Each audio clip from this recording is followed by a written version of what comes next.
बहुत वर्षों पहले की बात है। मांझीपुर नामक एक गांव था। उस गांव में एक गरीब कुम्हार और उसकी बूढ़ी माँ रहते थे। वो मिट्टी के बर्तन और मटके बना के बाजार में बेचते थे और बेटा, अब तो हमारे मिट्टी के बर्तन और मटके सही कीमत पर बिकते ही नहीं हैं। अगर ऐसा ही हुआ तो हम कैसे अपना जीवन गुजारेंगे? कैसे खाने का इंतजाम हो पाएगा? माँ, आप परेशान मत रहो। मुझे पता है बर्तन सही कीमत पे नहीं बिक रहे हैं, लेकिन मैं और भी ज्यादा मेहनत करूंगा जिससे सही कीमत कमा सकूं। अच्छा ठीक है बेटा, मैं खाना लगाती हूँ। तुम्हें भी भूख लगी होगी। रामू और उसकी माँ दोनों साथ में बैठकर खाना खाते हैं। रामू थोड़ी देर आराम करने के बाद अपने मिट्टी के बर्तन और मटके लेकर बेचने बाजार जाने लगा। बाजार में पहुंचने के बाद रामू के पास एक सेठ और उसकी पत्नी आए। रामू भाई, सुना है आपके मटके बहुत टिकाऊ होते हैं। मुझे भी तुम्हारे मटके खरीदने हैं। एक मटके का दाम कितना है? हाँ हाँ, आपने सही कहा। मेरे मटके बहुत ही टिकाऊ और मजबूत होते हैं। एक मटके का दाम सिर्फ 50 रुपए है। क्या कह रहे हो? एक मटके का दाम 50 रुपए है? नहीं भाई, इतना ज्यादा पैसे क्यों बता रहे हो? 30 रुपए में एक मटका दे सकते हो तो मैं 2 मटके ले लूंगा। सेठ जी, मैं बहुत ही गरीब कुम्हार हूं। ये सब बर्तन बेचने के बाद जो पैसे मिलते हैं उसी से घर चलता है। और अब तो मेरे मटकों के सही दाम भी नहीं मिलते हैं। मेरी बूढ़ी माँ इस बात से बहुत परेशान रहती है। मेरी बूढ़ी माँ परेशान ना हो, इसलिए मैं बहुत ही मेहनत करता हूं। अगर आप भी सही कीमत नहीं दोगे तो मेरी कमाई आज भी नहीं हो पाएगी। सेठ की पत्नी ने कुम्हार की बातें सुनी और उन्हें गरीब कुम्हार पे दया आ गई और कहा, अरे सेठ जी, जाने दो, बेचारा गरीब कुम्हार है। 50 रुपए में ही मटके खरीद लो ना। अच्छा ठीक है, तुम कहती हो तो खरीद ही लेता हूं। रामू ने उनकी इंसानियत को देखकर मटकों को 40 रुपए में ही दे दिया। सेठ और उसकी पत्नी अंदर से बहुत खुश थे। रामू थोड़ी देर तक बाजार में रहता है, फिर शाम होने पर वो घर की तरफ जाने लगता है। रास्ते में रामू को बीच में खड़ी एक लड़की दिखाई देती है।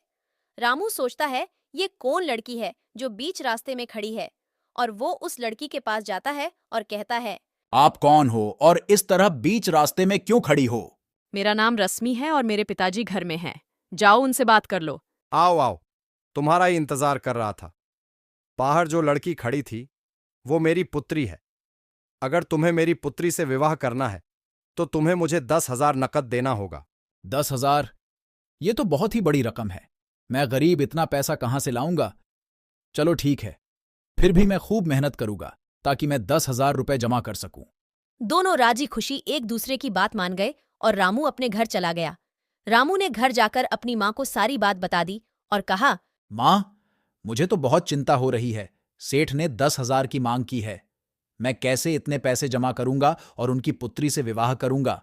चिंता मत करो रामू, बेटा तुम खूब मेहनत करना, फिर देखना 10,000 से भी ज्यादा पैसे तुम्हारे पास एकत्रित हो जाएंगे। रामू और उसकी माँ दोनों साथ में बैठकर खाना खाते हैं। बेटा, मैं पास वाले गांव में तुम्हारी मौसी के घर जा रही हूँ। बहुत दिन हो गए हैं, तो सोची आज चली जाती हूँ और मैंने खाना बना के रख दिया है। तुम खाना खाकर ही बाकी का काम करना, मैं जल्दी ही घर वापस आ जाऊंगी। हाँ हाँ ठीक है मां, मैं समझ गया। मैं खाना खाकर ही बाकी के काम को पूरा करूंगा और आप आराम से घर वापस आना। फिर दोपहर में रामू ने नए मटके और बर्तन बनाने लगा। रामू बर्तन बनाते बनाते थक गया था। वो घर में गया और लेट गया और उसकी आंख लग गई। थोड़ी देर बाद रामू की आंख खुल गई और वो बाहर आकर देखा तो बारिश हो रही थी। बारिश के कारण रामू के बनाए हुए सारे मटके बिगड़ गए। रामू बहुत चिंतित हो गया और कहा, हे भगवान, ये क्या हो गया? मैंने इतनी मेहनत से ये सारे मटके बनाए थे, लेकिन एक ही बार में सब कुछ खराब हो गया। अब मैं क्या करूं? आप आ गई मां। देखो ना, बारिश ने आकर मेरे सारे मटके खराब कर दिए। कितनी मेहनत से पूरे दोपहर बैठ के बनाए थे। क्या करे बेटा, भगवान भी हम गरीब को ही परेशान करते हैं। सारे मटके बिगड़ गए। कोई बात नहीं, तुम फिर से नए मटके बना लेना। रामू अगले दिन फिर से नए मटके बनाने लगा और बहुत सारे मटके बने। थोड़ी देर के बाद वो मटकों को लेकर बाजार में बेचने के लिए जाने कहा। बाजार में जाने के बाद थोड़ा इंतजार करने के बाद एक ग्राहक आया और उसने भी मटके के दाम कम करने के लिए कहा। रामू ने भी अपनी हालत देखकर मटके बेच दिए। आज फिर से रामू की सही कमाई नहीं हुई थी। थोड़ी देर के बाद रामू घर जाने लगा। रास्ते में जाते जाते रामू थक गया और पास में एक पेड़ को देखा और वहीं पे थोड़ा आराम करने लगा और उसकी आंख लग गई। रामू के पास बूढ़ा व्यक्ति आया, उसने कुछ कहा और रामू की नींद खुल गई। तभी वो बूढ़ा व्यक्ति वहीं पर बेहोश हो गया। रामू चिंतित हो गया कि ये कौन है। फिर उसने उस बूढ़े आदमी को घर ले जाने लगा। घर लाने के बाद रामू और उसकी माँ उस बूढ़े व्यक्ति के होश में आने का इंतजार करने लगे। थोड़ी देर बाद आदमी होश में आया। आप कौन हो बाबा, और आप अचानक से बेहोश कैसे हो गए? शायद आपको भूख लगी होगी, आप खाना खा लो। तुम्हारा बहुत बहुत धन्यवाद बेटा, जो तुम मुझे अपने घर ले और खाना भी दिया। नहीं तो अब के युग में कौन किसकी मदद करता है तुम्हारा। बहुत बहुत धन्यवाद बेटा। मैं तुम्हें वरदान देता हूँ, तुम हमेशा आगे बढ़ो और तुम्हारी सारी इच्छा पूरी हो, तुम्हें मनचाहा जीवन साथी मिले। बाबा जी चले गए। उसके अगले दिन रामू मिट्टी के मटके बनाने लगा और मटके बहुत ही सुंदर चमकदार बन रहे थे। अरे वाह बेटा, आज के मटके तो बहुत ही सुंदर और चमकदार बन रहे हैं। इतने सुंदर मटके तो पहले कभी नहीं देखी थी। ये सब कल आए बाबा के वरदान का फल है। वो जरूर ही कोई महान आत्मा थे, जिनके कारण ये चमत्कार हुआ है। हाँ माँ, आप सही कह रही हो। मैंने भी आज तक इतने सुंदर और चमकदार मटके नहीं देखे थे। ये सब बस उन बाबा के कारण हो रहा है। वे जरूर ही महान आत्मा ही होंगे। उनका लाख लाख धन्यवाद। रामू अपने चमकदार मटके लेकर बाजार जाता है और उसके मटके देखकर लोगों की भीड़ लग जाती है।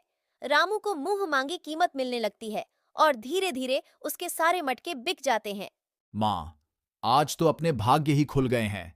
आज मेरे सारे मटके मुंह मांगी कीमत पर बिक गए और हर रोज के मुकाबले आज मेरी बहुत ही अच्छी कमाई हुई है। ये तो बहुत ही अच्छी बात है बेटा। हमारे तो भाग्य ही खुल गए हैं। तुम्हारे जाने के बाद ये सिक्कों से भरा घड़ा मिला, जो हमारे लिए वरदान के रूप में है। और ये सब कोई आम बात नहीं है। ये सब उन महान आत्मा, वो बूढ़े बाबा की देन है।